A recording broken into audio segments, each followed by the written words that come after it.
Para la lipólisis,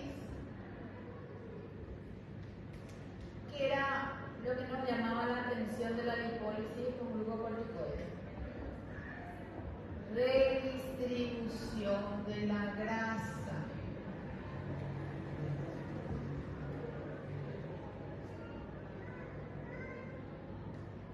El paciente pierde grasa de la periferia, miembros inferiores principalmente, y también de la periferia de los miembros superiores, o sea, de los brazos, ¿sí?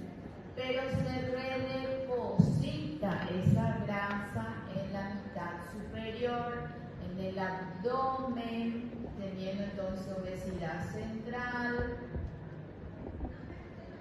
o grasa central, en el cuello, en la cara, teniendo facie de luna llena, en la espalda, teniendo la famosa joroba ojiva de búfalo.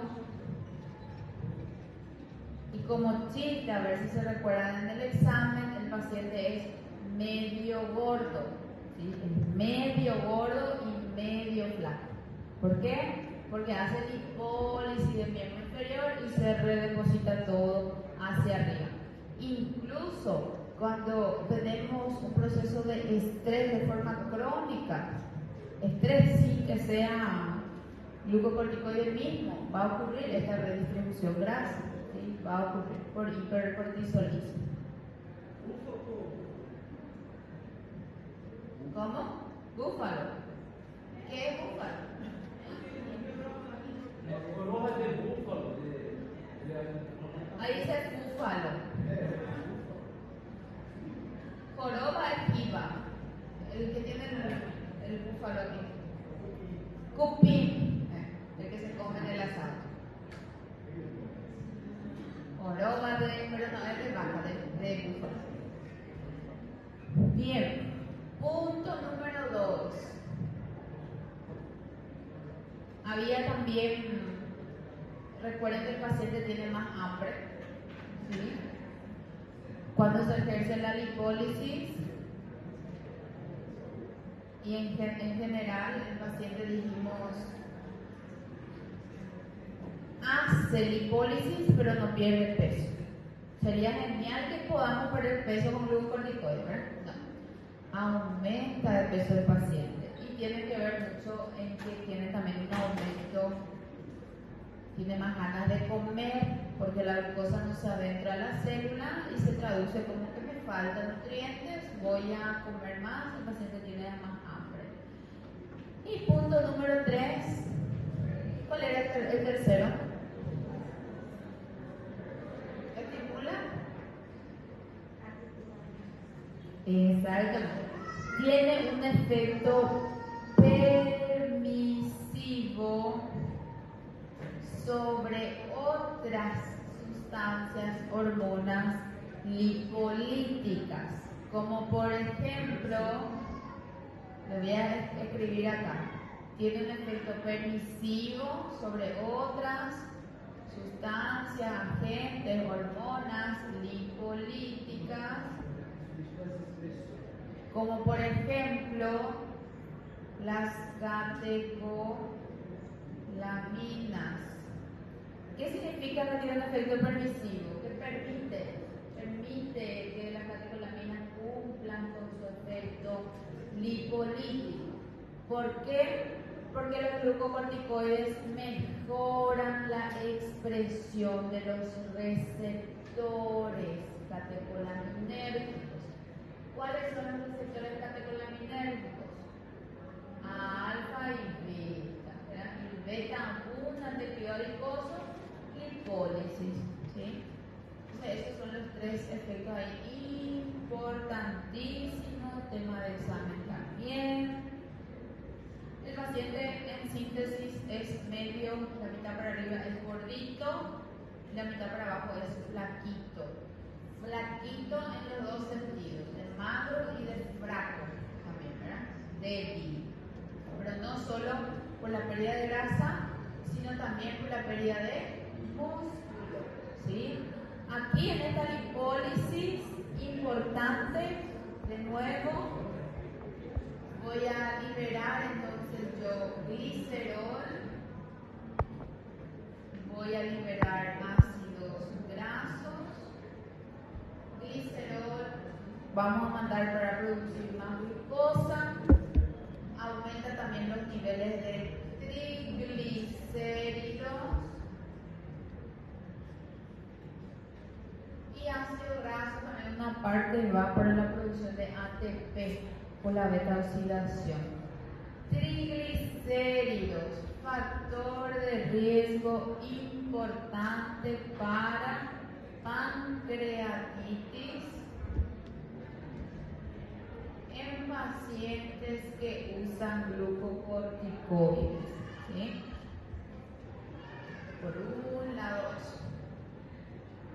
Por otro lado, también hacemos catabolismo proteico, ¿verdad? Vamos a usar al músculo. En realidad necesitamos su aminoácido para producir más glucosa. Y el paciente tiene una miopatía, le voy a colocar acá, miopatía. Vai favorecer também desequilíbrio de hormônios do DH, que aí favorece também, ou não? ¿De qué? ¿Hormona? Del crecimiento del Sí, DH. va a haber alteración también. Va a haber alteración de hormona de crecimiento, tanto que en los niños chiquitos que usan forma crónica tienen detención del crecimiento, se quedan chiquitos. Bien en el cartílago, en donde ellos, o en donde se concentra la formación ósea de los niños, se suprimen, entonces ellos no crecen de altura, también interfieren, ¿sí? Pero se ve más en los niños eso se ve más en los niños. Bien, miopatía esteroidea. ¿Por qué se ve miopatía esteroidea con uso de glucocorticoides? Por el catabolismo proteico. Y consideré ahora hacerle a ustedes el examen. Explique el mecanismo de acción o el por qué el paciente que usa glucocorticoides cursa con miopatía esteroidea. Entonces ustedes van a colocar por qué, ¿verdad? ¿Por qué? Porque hay catabolismo proteico. Y ahí abajo le voy a colocar otra. ¿Y por qué? Aquí ustedes ahí colocan. ¿Y por qué? Va a romper aminoácidos, necesitamos aminoácidos. Y más abajo, ¿y por qué? ¿Sí? Así, 3 por qué. Ustedes los 3 ya. Bueno, miopatía esteroidea, catabolismo proteico, ¿para qué? ¿Verdad que sí? Con ella. Porque necesitamos aminoácidos. ¿Y por qué? Y para producir más glucosa. ¿Y por qué? Y porque ese es el trabajo del cortisol, fomentar, promover glucosa. Pero ¿por qué la miopatía esteroidea? Porque hay aumento de glucocorticoides, ¿sí? Trabajan de más, entonces él va a tratar de cumplir su función, ¿verdad?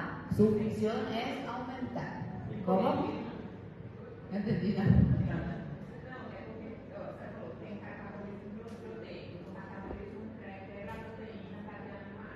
Sí. Para glucosa. Y miopatía es la afectación muscular por causa de los fármacos esteroideos. ¿Sí? ¿Y por qué ocurre eso? ¿Por qué? Porque los glucocorticoides van a ejercer un efecto de catabolismo proteico, que van a liberar, degradar el músculo para liberar aminoácidos para tener glucosa. ¿Por qué hacen eso? Porque ese es el efecto, el mecanismo que va a originar o va a causar el cortisol. Eso es la función del cortisol, aumentar glucosa. ¿Pero por qué la miopatía? Porque hay mucho cortisol y está simplemente ejerciendo su función. ¿Se entiende? No, en el músculo no va a hacer nada. En el músculo se va a degradar para tener aminoácidos, para aumentar glucosa. Pero esta glucosa no va a entrar en el músculo. Entonces vamos a degradar aún más el músculo. ¿Sí? Entonces se genera una enfermedad del músculo, del individuo. ¿Cómo?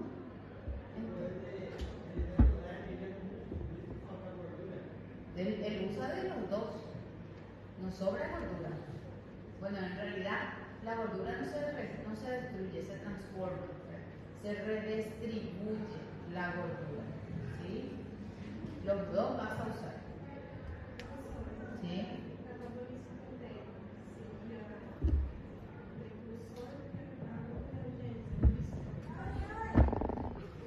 Se hace catabolismo proteico para tener sustrato, para producir nueva glucosa, para tener materia prima para producir nueva glucosa, ¿sí?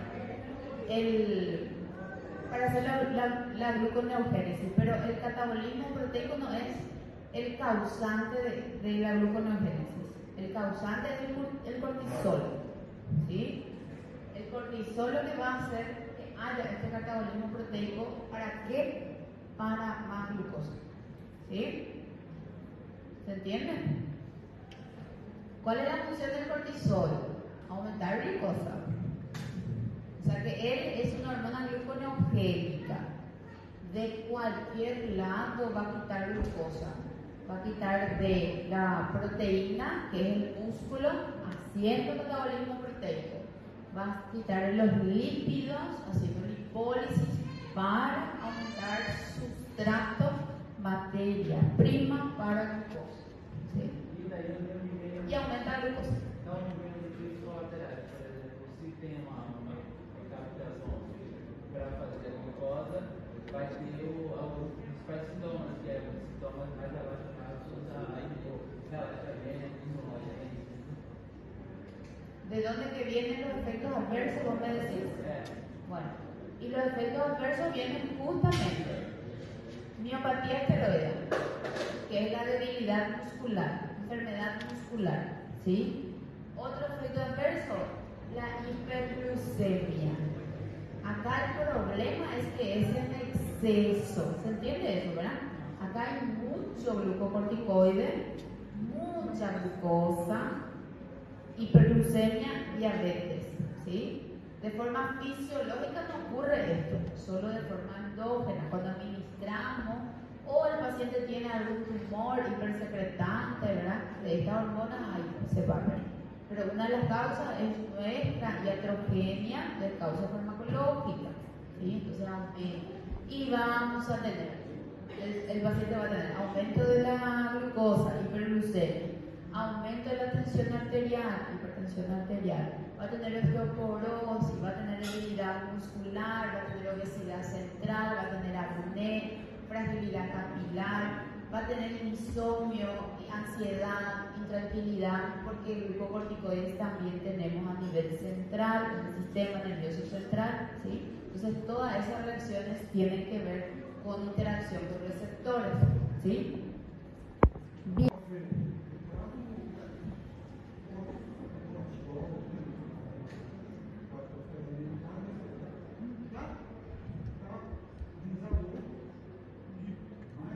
Sí. Sí, eso es lo que hace, aumenta. Porque su efecto nuclear aumenta la transmisión genética. Y ahí ya depende en qué célula ella está actuando. ¿Sí? Sí. Acelerar, exactamente. ¿Cómo? Dándole sustrato para que él produzca. ¿Sí? Eso es uno. Aumenta la glucosa es uno.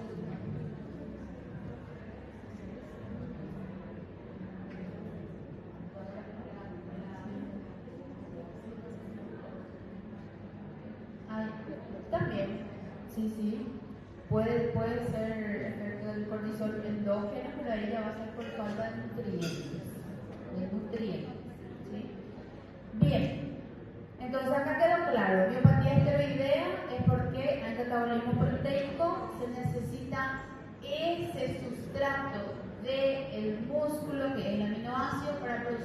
glucosa. Y termino, ¿sí? Bien. Con lipólisis, ahí terminamos. No se olviden del efecto permisivo de las catecolaminas. Con debilidad muscular tenemos por catabolismo proteico. Esto es efecto glucocorticoide, esto es efecto glucocorticoide. Todavía no entramos en efecto mineral, ¿sí? Luego tenemos en el hueso, ¿sí? En el hueso sí ya vamos a tener y ver que los glucocorticoides disminuyen la absorción del calcio en el intestino, ¿sí? Y también se favorece la excreción de calcio por el riñón. Entonces el paciente cursa en un momento con hipocalcemia, ¿sí? Importante. Ahí arriba ustedes van a encontrar en el verdecito, paso por paso. Entonces nosotros vamos a tener primero la hipocalcemia. ¿Por qué? Porque se pierde calcio, no se reabsorbe y se pierde calcio, ¿sí? ¿Qué va a pasar? Se activa la glándula paratiroidea, dice, oh, está faltando calcio, voy a traer de mi depósito, de mi reserva. La mayor reserva de calcio en el organismo es el hueso, ¿sí? En el hueso el calcio está almacenado en forma de cristales junto con fósforo, en forma de cristales de hidroxiapatita se llama, ¿sí? Y en el hueso nosotros tenemos tres tipos de células. Tenemos los osteoblastos, que son los regeneradores, los formadores del hueso. Tenemos los osteocitos, que son osteoblastos maduros, que quedan en el hueso, en las lagunas, y le dan estabilidad al hueso, ¿verdad? Y después tenemos los osteoclastos, ¿sí? Que van a ser nuestros villanos aquí, que son unas células bien grandes que tienen borde cepillo y que están en contacto ahí con el hueso. Tales y van a aportar al torrente sanguíneo calcio y fósforo, ¿sí? ¿Qué es lo que va a degradar? El hueso. Entonces el paciente pierde masa ósea, osteoporosis, ¿sí? ¿Cómo? Porque se activaron osteoclastos, se inactivaron osteoblastos y osteocitos, e incluso se inhiben factores hormonas de crecimiento para que no haya la reparación ósea, ¿sí? Entonces el paciente de uso crónico y dosis también altas va a cursar con osteoporosis. El paciente que tiene osteoporosis se le trata con suplementación. Se le suplementa vitamina D. La vitamina D inhibe la excreción de calcio en el riñón y aumenta la absorción del calcio en el intestino. Entonces se le da vitamina D y también se le da calcio y se fomenta el ejercicio físico a estos pacientes, porque el ejercicio físico, principalmente los que son de alto impacto, son como traumas, así entre comillas, para el hueso. Entonces ellas van a tratar de regenerarse, de curarse ante estos traumas, ¿verdad? Entonces le indicamos calcio, vitamina D y ejercicio, si es de alto impacto mejor, ¿verdad? De a poquito, porque el paciente ya está con pérdida de masa ósea, ¿verdad? Entonces, osteoporosis por eso. Y ahí englobamos nosotros la fragilidad, la debilidad, astenia, cansancio, pérdida de la fuerza de trabajo que va a tener este paciente por causa de afecciones músculo-esqueléticas, ¿verdad? Hueso, músculo y también el tejido adiposo, ¿verdad? Hasta ahí estamos todos ya recordados, ¿verdad? Recordamos todos esos conceptos importantes, tema de examen, algunas que otras cositas son un poco así que no tocamos la semana pasada, o sea que el semestre pasado. Bien, el efecto mineralocorticoide se va a ver principalmente por el aumento del volumen, por aumento de sodio, que va a repercutir sobre el tono, aumento de la tensión arterial. De forma crónica va a ser nuestro problemilla. Pero la hipertensión arterial también vamos a ver con glucocorticoides. Recuerden eso. Si le doy al paciente un fármaco que dice ahí en su presentación, en su prospecto, que solo es un glucocorticoide, también puede tener hipertensión arterial. ¿Por qué? Porque los glucocorticoides tienen efectos permisivos sobre otras sustancias vasotensoras o vasopresoras, como por ejemplo las catecolaminas y la angiotensina 2. Entonces, ¿qué vamos a tener? Vasoconstricción. Si hay vasoconstricción, aumenta la resistencia vascular. Si aumenta la resistencia vascular, aumenta la presión arterial. Entonces vamos a tener hipertensión tanto por efecto mineralo como también por el efecto glucocorticoide. No se olviden de eso, es importante. Ay, que yo le pregunto en el examen si solo el efecto mineral lo da hipertensión arterial. No, los dos van a dar hipertensión arterial en el paciente.